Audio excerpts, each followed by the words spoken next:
Wakil Presiden Gibran Rakabuming Raka buka suara soal komitmen dan dorongan pemerintah agar rancangan Undang-Undang RUU Perampasan Aset yang diyakini mampu memperkuat upaya pemberantasan korupsi segera dibahas dan juga disahkan. Gibran menyampaikan pandangannya soal RUU Perampasan Aset sebagai instrumen kuat melawan korupsi. Gibran mendorong pengesahan perampasan aset untuk mengembalikan kerugian negara akibat tindak pidana korupsi yang selama ini sulit dipulihkan. Gibran mengutip data Indonesia Corruption Watch atau ICW soal potensi kerugian negara akibat korupsi pada periode 2013 hingga 2022 mencapai 238 triliun rupiah.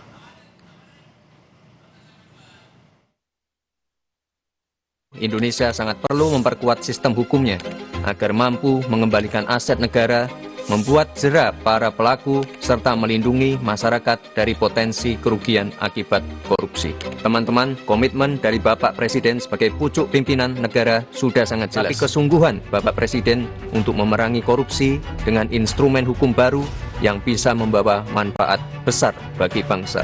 Jika kita sungguh-sungguh ingin memberantas korupsi, maka koruptor harus dimiskinkan. Inilah esensi dari RUU Perampasan Aset yang saat ini menjadi sangat penting dan mendesak. Menanggapi pernyataan Wapres Gibran soal rancangan Undang-Undang Perampasan Aset, Indonesia Corruption Watch atau ICW menilai penting bagi pemerintah dan DPR menegaskan komitmen dalam mendorong RUU Perampasan Aset harus disertai aksi nyata untuk mewujudkannya. Wacana RUU Perampasan Aset ini muncul kembali ketika adanya kritik publik berkaitan dengan pemberantasan korupsi yang dikeluarkan oleh TI, Transparansi Internasional, berkaitan dengan CPI yang menurun begitu. Jadi bagi kami adalah penting untuk menegaskan bahwa pemerintah dan DPR itu harus memiliki komitmen terhadap RUU Perampasan Aset, dan jika tidak prosesnya masih akan ditunda, maka itu hanya apa yang disampaikan oleh Wakil Presiden Gibran bagi kami hanya sekadar lip service belaka saja.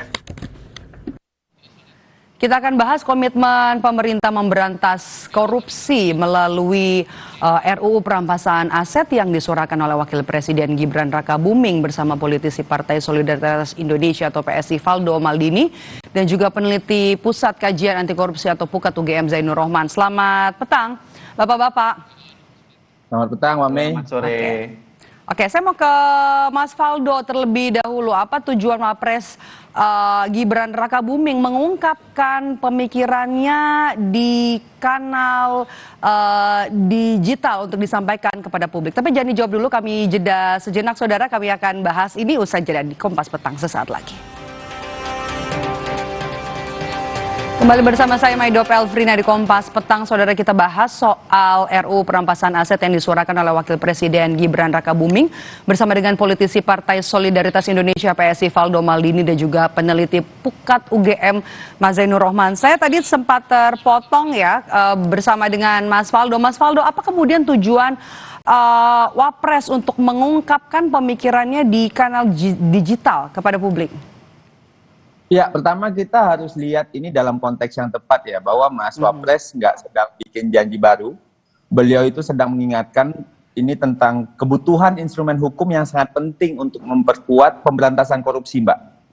Dan kami kira ini leadership, yaitu mengingatkan arah, memastikan negara tidak kehilangan momentum. Karena momentumnya hari ini penegakan hukum sangat kuat di masa pemerintahan Pak Prabowo.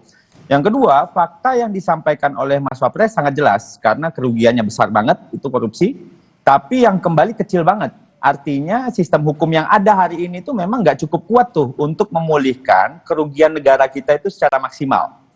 Nah yang ketiga, berbicara soal RUU Perampasan Aset ini kan bukan sekedar simbol ya, ini ngasih kepastian hukum juga nih bagi aparat penegak hukum untuk ngejar dan ngambil aset yang hasil korupsi itu. Karena tanpa instrumen ini kan banyak hasil korupsi itu nggak bisa kita sentuh. Dan ini juga bukan wacana kosong seperti banyak disampaikan oleh teman-teman lainnya di civil society bahwa RUU Perampasan Aset ini sudah masuk prolegnas. Ini bagian dari agenda resmi negara sesuai arahan Presiden. dan menjadi prioritas pembahasan di Komisi 3 DPR. Oke. Nah, video ini juga sebelumnya tuh udah disampaikan nih Mbak oleh Mas Wapres dengan audiensi dengan beberapa mahasiswa beberapa kali kan. Jadi Mas Wapres sedang menyampaikan kembali aspirasi publik dan ini bukan aspirasi satu arah tentunya. Ini adalah respons dari beliau keliling menerima audiensi dari masyarakat gitu loh. Mas Faldo, apa yang kemudian dilakukan oleh Wapres supaya RUU perampasan aset ini bisa cepat gol begitu loh di Dewan, di DPR? Ya tentunya kalau kita ingin serius ya Mbak ya memberantas korupsi, ya ini soal keseriusan untuk kembaliin uang rakyat, itu yang pertama. Dan ini juga bukan di atas kertas, ini juga bisa dipakai untuk MBG, Kopdes Merah Putih, CKG dan lain-lain. Tentunya proses politik harus kita dukung. Nah, pemerintah udah oke nih. Disampaikan juga waktu di tahun 2019 itu direvisi Undang-Undang KPK, itu DPR yang inisiatif. Nah, makanya kalau menurut kami, kita dari PSI ya, kita mendukung penuh lah apa yang disampaikan oleh Mas Gibran, karena ini juga tidak hanya soal pemberantasan korupsi, tapi penindakan agar pemulihan keuangan negara. Nah, kami kira kita harus sama-sama dorong ke DPR gitu, Komisi 3 terutama untuk menuntaskan RUU ini gitu. Karena kalau nggak dituntasin, ya lagi-lagi ini teman-teman akan bilang ini janji lagi gitu loh. Dan sebagai negara demokrasi, bagian dari proses legislasi dan ini juga merupakan komitmen negara yang namanya sistem hukum harus kita perkuat. Dan kami kira mungkin kita tidak butuh hari ini sinisme soal ini, tapi dukungan agar ini sama-sama nih reformasi hukum ini bisa selesai. Mas Gibran mantik, mudah-mudahan ini menjadi isu yang akan membesar, termasuk bagi kami di PSI, mendorong proses legislasi di DPR untuk bisa lebih cepat dan ini tidak lewat lagi Mbak, karena kan kita tahu, karena korupsi ini kan korupsi ini masalah, RUU perampasan aset ini untuk ngambil kembali apa yang mereka rampok gitu loh. Oke, Mas. Orang pemimpin ngingetin, bukan komunikasi politik, ini komitmen untuk memastikan negara hadir di pihak masyarakat. Oke, Mas Zainur, apa yang harus dilakukan Wakil Presiden supaya soal perampasan aset tidak hanya jadi wacana saja? Ya aksi nyata dong. Kalau hanya sekadar pidato, Presiden Prabowo sudah lebih sering dan banyak berpidato soal itu. Tapi nyatanya indeks persepsi korupsi Indonesia saat ini anjlok menjadi 34/100 setara dengan Nepal dan negara-negara Afrika. Ini artinya kegagalan pemberantasan korupsi dalam waktu 1 tahun terakhir. Kalau memang misalnya Wapres ini punya inisiatif ya, mau kolaborasi dengan Presiden Prabowo, silakan bisa roadshow ke parpol-parpol, yakinkan ketum-ketum parpol bahwa ini adalah RUU yang dibutuhkan untuk mempercepat efektivitas pemberantasan korupsi. Atau kalau ini adalah presiden, menurut saya sangat mudah. Kumpulkan ketum parpol, terserah mau di Hambalang, mau di Istana, beri perintah kepada mereka agar mereka semua dukung, agar RUU ini bisa segera untuk disahkan.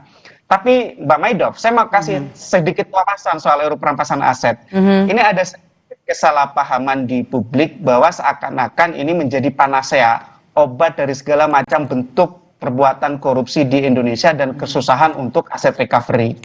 Padahal sebenarnya RUU perampasan aset itu kalau dibaca dengan teliti, itu adalah komplement. Dia bersifat pelengkap dari Undang-Undang Tindak Pidana Korupsi dan Undang-Undang sektoral lainnya terkait dengan tindak pidana yang bermotif ekonomi. Jadi Mbak Maidof, dia hanya bisa dilaksanakan, bisa diterapkan dalam kondisi tertentu. Yang pertama itu ketika tersangka atau terdakwa atau terpidananya itu melarikan diri. Yang kedua tidak diketahui keberadaannya. Yang ketiga meninggal dunia. Yang keempat diputus lepas. Kalau orangnya ada Mbak Maidof, itu tidak bisa pakai RUU perampasan aset. Lantas bagaimana? Lantas sebenarnya butuh satu lagi, yaitu kriminalisasi illicit enrichment. Itu ada di mana? Ada di RUU Tipikor, tindak pidana korupsi. Jadi saya khawatir publik akan kecewa, akan kecele bahasa Jawanya ketika RUU perampasan aset disahkan, tiba-tiba situasi akan berbalik 180 derajat. Tidak. Kenapa? Karena itu adalah sehingga Mbak Maidof tidak bisa dipilih nih. untuk memperbaiki RUU Tipikor, untuk mengesahkan RUU perampasan aset, untuk mengesahkan RUU pembatasan transaksi uang kartal, dan yang paling penting adalah kembalikan independensi KPK dengan cara revisi kembali Undang-Undang KPK. Bang Maidov. Oke, ini juga yang bisa kita kutip dari apa yang disampaikan oleh Wakil Presiden Gibran Rakabuming dalam videonya adalah memastikan soal kepastian hukum begitu ya, agar kemudian juga RUU perampasan aset ini jadi regulasi yang tidak disalahgunakan nanti ke depannya begitu. Pandangan Anda? Ya, kalau non-conviction based asset forfeiture itu bukan merupakan criminal procedure. Dia tidak mempidana orangnya, dia mengancam asetnya, sehingga biasa disebut sebagai in rem, bukan in personam. Nah, di sana memang butuh ya pengaman-pengaman, safeguarding untuk memastikan bahwa aparat penegak hukum itu tidak abuse of power. Bagaimana caranya? Semua tindakan dari aparat penegak hukum wajib dikontrol. Oleh siapa? Oleh badan judisial, yaitu dalam bentuk meminta izin hakim. Yang kedua, hukum acara perampasan aset itu harus dipastikan ada keseimbangan antara pembuktian non pidana dengan hak dari seorang pemilik atau penguasa dari aset tersebut untuk membuktikan bahwa asetnya berasal dari perolehan yang sah. Jadi itu untuk memastikan bahwa tidak ada perbuatan yang semena-mena. Yang ketiga, Mbak Maidov, harus dipastikan bahwa tidak ada satupun lembaga penegak hukum yang punya kewenangan dominan. Kewenangan ini harus dipecah-pecah, harus dipisah-pisah agar mereka bisa saling kontrol, saling mengawasi, termasuk di dalam pengelolaan aset, Mbak Maidov. Karena banyak, Mbak Maidov, aset-aset sitaan atau aset-aset rampasan itu disalahgunakan oleh aparat penegak hukum. Misalnya dipakai untuk kepentingan pribadi, gitu ya. Padahal itu sudah dirampas atau disita untuk negara. Disita itu kalau belum berkekuatan hukum tetap, dirampas kalau sudah putusan hakim. Nah, sehingga itu memang butuh pengaturan yang baik. Resepnya sudah ada semua, Mbak Maidov. Dari 2008 Pukat sudah riset. Sampai sekarang itu RUU hanya berupa janji-janji manis dari semua politisi. Kami dapat janji manis politisi itu sudah bukan 1-2 lagi. 2008 kami riset, Mbak, gitu ya. Sudah puluhan tahun kami memperjuangkan ini. Nggak ada itu sampai sekarang barang diperjuangkan betul-betul oleh politisi kita. Mbak Maidov. Oke, sebatas janji politik dari partai. Mas Faldo, Anda tadi sempat tersenyum begitu di apa yang disampaikan oleh Mas Zainur. Ini jadi sinyalkah kalau pemerintah ini sebenarnya gemas ya? Karena RUU perampasan aset ini belum juga dibahas di DPR, di parlemen. Iya, sebenarnya kan gini ya, kalau seandainya sekedar pidato dan janji, itu nggak masuk prolegnas, Mbak. Ini kan udah masuk prolegnas, berarti kan ini jadi prioritas pembahasan. Jadi kami kira ini bukan wacana kosong aja, ada proses konstitusional yang lagi jalan, kami kira. Dan yang kedua, kita kan negara demokrasi, kami yakin Mas Zainur dan kawan-kawan paham itu, kita nggak bisa nih ngeksekusi undang-undang sendirian. Bukan satu orang selesai, memang harus ada pembahasan di DPR, sinkronisasi, kesepakatan politik juga tadi yang disampaikan. Kami kira ini justru menunjukkan sistem kita itu bekerja ya. Dan ini soal political will juga sih, Mbak, kalau kami kira ya, bahwa Mas Gibran secara terbuka bicara soal kerugian negara dan lemahnya asset recovery. Jadi ini kan nggak defensif ya, tapi menyatakan bahwa pemerintah itu sadar gitu, bahwa ada celah dan ini mau diperbaiki. Dan tadi juga bicara soal dukungan partai, ya kami kira tidak perlu saling menyalahkan. Kalau ada yang bilang yakinkan ketum parpol tadi kayak Mas Zainur, justru ini momentumnya gitu. Karena pemerintah sedang mendorong dan semua partai memang harus membuktikan komitmennya untuk hal itu. Memang kita udah punya KPK, peradilan tipikor, digitalisasi anggaran, tapi memang ada celah itu. Dan RUU perampasan aset ini menurut kami adalah bagian dari perbaikan itu. Maksudnya gini, ini kan bukan gagal ya, tapi ini sedang kita perkuat. Apa yang terjadi, kita sedang perkuat nih, karena dalam sistem presidensial, pembentukan memang kerja bersama gitu. Kalau presiden maksa DPR, ya bahaya juga buat demokrasi, Mbak Mei, gitu kan. Dan kami kira yang tadi nggak kalah jauh lebih menarik ya, yang disampaikan oleh Mas Zainur ya, bahwa jika pelaku bisa lari atau meninggal, negara itu bisa tetap ngambil asetnya, Mbak. Jadi, koruptor tuh mungkin bisa lari gitu, tapi uangnya tuh nggak boleh ikut lari gitu loh. Karena selama ini kan sistem kita itu basisnya pidana. Artinya kan harus ada pelaku, pengadilan, vonis gitu. Kalau pelaku kabur dan meninggal, prosesnya berhenti. Kan negara nggak. Nah, RUU ini kan juga ada keinginan untuk fokusnya itu pada aset hasil kejahatan gitu, bukan hanya pelakunya aja. Dan ini pelengkap. Dan justru menutup celah terbesar, karena selama ini kasus-kasus besar ya, tapi aset recovery-nya sangat kecil, negara ini tahu nih ada uang nih, tapi nggak bisa diambil gitu, karena pelakunya nggak bisa diproses pidana. Dengan RUU ini harapannya negara tetap bisa merampas aset yang terbukti dari hasil kejahatan mekanisme perdata gitu loh Mbak. Jadi memang spiritnya sama sih kami kira, dan negara-negara praktik internasional juga udah ada, mereka ada non-conviction based aset itu, sehingga perampasannya nggak perlu nunggu vonis pidana. Dan negara modern nih Mbak ya, itu kan udah ngejar duit tuh, bukan lagi ngejar orangnya gitu. Jadi kami kira ini sebuah upaya yang baik, yang sama-sama punya spirit yang sama, teman-teman civil society sama, pukat sama, partai seperti PSI juga sama. Kita berharap civil society, masyarakat juga, mahasiswa juga, sama-sama kita kawal. Mudah-mudahan nih tahun 2026 ya, masih awal tahun nih, mudah-mudahan jadi tuh barang. Gol ya, 2026 ya. Oke, Mbak Zainur, yang terakhir saya mau ke Anda, bagaimana kemudian apa yang harus dilakukan oleh pemerintah supaya ini tidak hanya jadi wacana dan ini bisa gol di tahun 2026 ini, RUU perampasan aset? Ya, yang pertama harus sadari ya, atas kegagalan pemberantasan korupsi 1 tahun.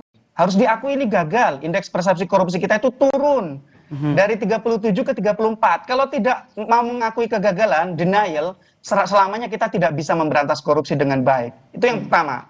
Yang kedua, butuh upaya-upaya luar biasa untuk melakukan percepatan pemberantasan korupsi. RUU perampasan aset sangat kami dukung dari 2008. Silakan googling. Kami punya hasil penelitian 2008 dari Pukat gitu ya. Jadi yang paling penting sekarang adalah bagaimana agar elit-elit politik itu mau duduk bersama dan berkomitmen untuk ini segera bisa disahkan. Saya pikir sekali lagi kalau presiden yang kumpulkan sudah banyak lah ya. Contoh undang-undang yang lahir dalam tanda kutip 1 malam gitu ya. RUU KPK, perubahan undang-undang KPK dalam Undang-Undang 19 2019 di zaman bapaknya Gibran itu 13 hari. Di Undang-Undang TNI zamannya Pak Prabowo ini berapa hari? RUU Minerba berapa hari? Semuanya kilat gitu ya. Tapi begitu RUU perampasan aset puluhan tahun. Prolegnas itu dari 2010, 2012, 2015, 2023 dan sekarang 2026. Artinya kita akan lihat bagaimana komitmen elit-elit politik itu apakah memang mereka serius. Yang kedua Mbak Maido, harus meaningful participation, harus pakai partisipasi yang bermakna. Jangan hanya sekadar asal disahkan tapi isinya ampas. Kenapa? Karena sangat mudah untuk mentwist ini. Saya sangat paham gitu bahwa ini bisa macan ompong gitu ya. Yang ketiga, tidak cukup ini saja. Butuh dilengkapi dengan perubahan Undang-Undang Tipikor, perubahan Undang-Undang KPK, dan juga pembatasan transaksi uang kartal dengan mengesahkan RUU pembatasan transaksi uang kartal. Mbak Maido. Oke, kita tunggu nanti apakah bisa digolkan di DPR 2026 ini RUU perampasan aset. Terima kasih sudah bergabung bersama kami, Mas Zainur Rohman dari Pukat UGM dan juga dari PSI, Valdo Maldini. Sehat selalu, Bapak-Bapak.